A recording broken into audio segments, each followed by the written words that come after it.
जैसा कि हम सभी जानते हैं, अभी बहुत सारे स्टेट में एसआईआर का काम चल रहा है और एसआईआर में आप सभी के घर पर इस तरह के परिगणना प्रपत्र आए होंगे। अब ये फॉर्म आपको कैसे भरना है और किस तरह से 2002 या 2003 जो लास्ट एसआईआर हुआ था उसकी डिटेल इस फॉर्म में दर्ज करनी है, कौन सा कॉलम आपको भरना है, कौन सा नहीं भरना है, चलिए आज की वीडियो में कंप्लीट डिटेल में समझते हैं। ये वीडियो कंप्लीट देख लेने के बाद आप अपना और अपने परिवार के सदस्यों का फॉर्म बड़ी आसानी से भर पाएंगे। तो चलिए शुरू करते हैं। सबसे पहले इस परिगणना प्रपत्र में आपको यहाँ पर अपनी जन्म तिथि लिखनी है, जो आपके आधार कार्ड में है, जो आपकी सही जन्म तिथि है वो यहाँ पर आप लिखें।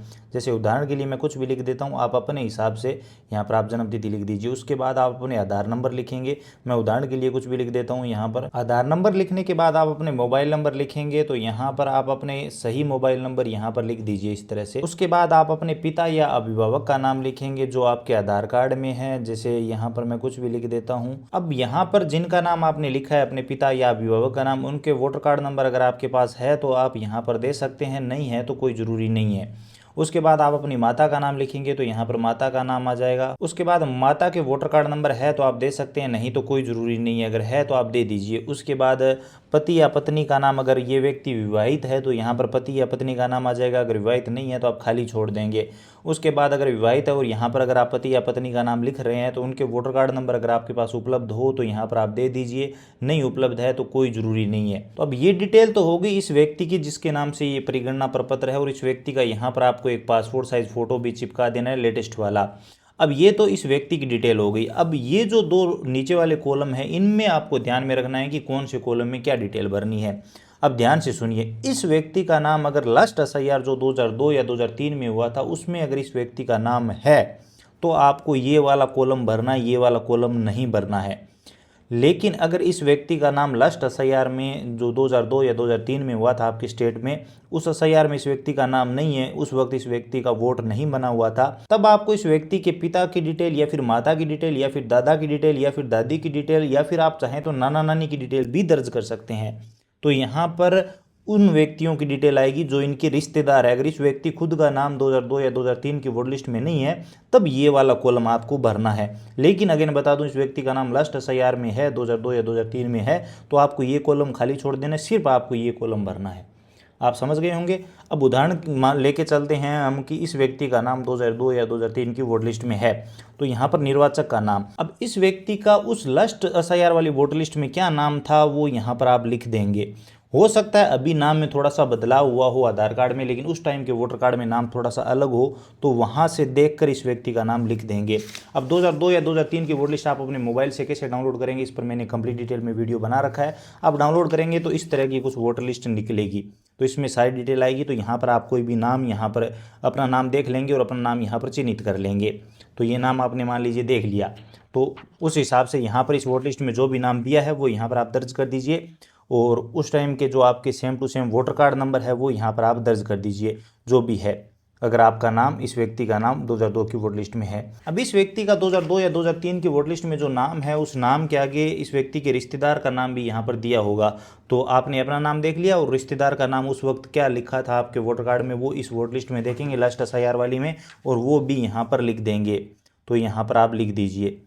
उसके बाद यहाँ पर रिश्ते का नाम, यानी इस व्यक्ति के साथ इस व्यक्ति का क्या रिश्ता है, ये पिता है तो यहाँ पर पिता लिख देंगे। लेकिन उस वक्त इस व्यक्ति के वोटर कार्ड में पिता का नाम नहीं, कोई और नाम था, कोई और रिश्तेदार का नाम था, तो वो रिश्ते का नाम यहाँ पर लिख देंगे। उस वक्त कौन सा जिला था 2002 या 2003 में वो यहाँ पर लिख देंगे। राज्य कौन सा था तो वो राज्य यहाँ पर लिख देंगे। उसके बाद यहाँ पर विधानसभा निर्वाचन क्षेत्र का नाम क्या था उस टाइम वो लिख देंगे। यहाँ पर मैं आपको बता दूं ये 2002 या 2003 की वोट लिस्ट की डिटेल आ रही है। हो सकता है अभी इस व्यक्ति ने एड्रेस चेंज कर लिया हो, लेकिन उस वक्त कहाँ पर रहता था, उस वक्त ये चीज़ें क्या थी वो यहाँ पर आपको बतानी है। अब विधानसभा निर्वाचन क्षेत्र की संख्या क्या थी तो वो लास्ट एसआईआर वाली वोट लिस्ट में आपको मिल जाएगी। देखिए विधानसभा निर्वाचन क्षेत्र की संख्या जो है वो यहाँ पर आपको ऊपर दी हुई मिल जाएगी, तो यहाँ पर हम लिख देते हैं।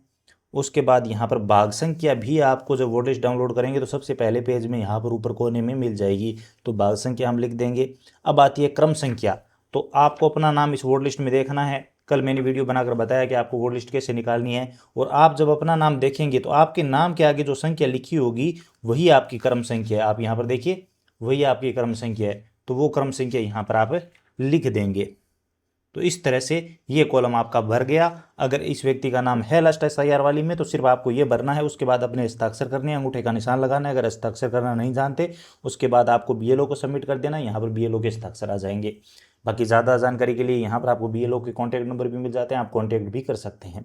एक तरीका ये हो गया। अब हम मान के चलते हैं कि इस व्यक्ति का नाम लास्ट SIR में नहीं है, 2002 या 2003 की वोट लिस्ट में आपको नहीं मिलता है, उस वक्त इस व्यक्ति का वोट नहीं था, तो अब इस व्यक्ति के पिता का नाम, दादा का नाम, दादी का नाम आपको लास्ट SIR वाली वोट लिस्ट में मिल जाएगा। उनका नाम आपको लास्ट SIR वाली वोट लिस्ट में देखना है और उनका नाम यहाँ पर लिखना है। तो इस व्यक्ति के पिता का नाम लिख देता हूँ मैं। अगेन बता दूं, अगर आप ये कॉलम भर रहे हैं तो आपको ये कॉलम नहीं भरना है, क्योंकि इस व्यक्ति का खुद का नाम था ही नहीं, तब हम ये कॉलम भर रहे हैं, तो ये कॉलम आप भर ही नहीं पाएंगे। तो यहाँ पर आप इस व्यक्ति के पिता का नाम लिख दीजिए, वोटर कार्ड नंबर है उपलब्ध तो लिख दीजिए, लास्ट SIR में देख के, नहीं तो कोई ज़रूरी नहीं है। अब यहाँ पर रिश्तेदार का नाम, इसमें आपको समझना है कि रिश्तेदार का नाम किसका आएगा। तो यहाँ पर इस व्यक्ति के पिता की डिटेल आप भर रहे हैं, तो इस व्यक्ति के पिता का यहाँ पर जो नाम है, तो इनके पिता का नाम आपको वोटर कार्ड में मिलेगा, वो यहाँ पर लिखना है। मतलब इस व्यक्ति के दादा का नाम आएगा यहाँ पर हम दादा का नाम लिख देते हैं। उसके बाद रिश्ते का नाम, तो इस व्यक्ति के ये पिता है तो हम पिता लिख देंगे। उसके बाद ज़िला यहाँ पर आप लिख देंगे, उस वक्त कौन सा ज़िला था इनका, राज्य यहाँ पर आप लिख देंगे। उसके बाद यहाँ पर निर्वाचन क्षेत्र की का नाम लिख देंगे, तो यहाँ पर हम निर्वाचन क्षेत्र का नाम लिख देते हैं। और विधानसभा निर्वाचन क्षेत्र की संख्या, जैसा कि मैंने आपको बताया, आप वोट लिस्ट में देख लेंगे, आपको लास्ट SIR वाली वोट लिस्ट में यहाँ पर मिल जाएगी, और भाग संख्या यहाँ पर मिल जाएगी, और जो खुद का नाम होगा उसके आगे आपको क्रम संख्या मिल जाएगी, जैसा मैंने इसमें आपको बताया, तो वो यहाँ पर आप लिख देंगे। तो मैं लिख देता हूँ यहाँ पर इस तरह से, तो ये कॉलम भर गया। एक चीज़ यहाँ पर फिर से समझ लीजिए, यहाँ पर जो रिश्तेदार का नाम आएगा वो इस व्यक्ति के पिता का नाम आएगा, यहाँ पर मतलब इस व्यक्ति के जो दादा होंगे उनका नाम आ जाएगा।